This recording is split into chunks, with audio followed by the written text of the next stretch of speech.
It's your 30th birthday, George, my boy. Yes, Father. Time to do something sensible. It is 1949 after all. Now, my boy, until today, I'm sure you thought of ladies as affable relatives who ignore you, domestic servants, or coming dollops down the local hostelry suitable for a bit of how's your father? Yes. How are you, Father? I'm very well, thank you, George, but you're not. You're 30 today. Time you found a wife to provide your mother with the grandchildren she expects. Golly, I suppose it is rather late. Quite so. But you must be aware, not all young women from homes of our social class may be acceptable. They are not always as they seem. No? No. Some may be comely but flighty. They'll have had previous associations and have been talked about at the Women's Institute. They're the types who squander your hard-earned income on fripperies like new dresses and scandalous magazines. Some may be comely, but quite vacuous. You'll have nothing to talk about when you gently guide them towards voting the way you require. Some indeed may be comely, but far too willful and headstrong to ever perform their duties as required.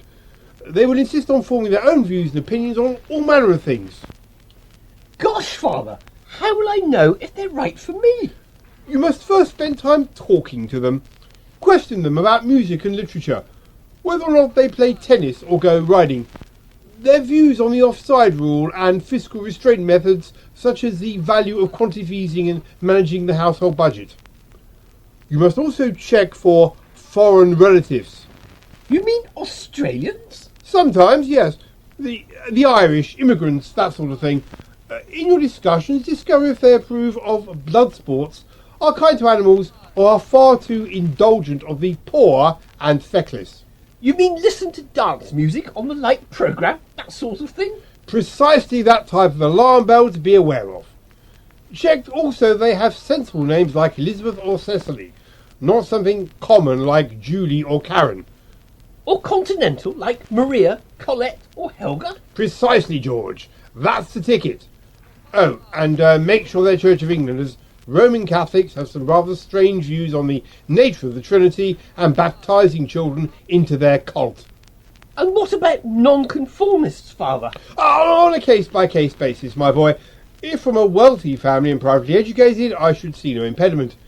You'll need to have about you full details of your salary and promotion prospects for when you apply to their father's permission to marry.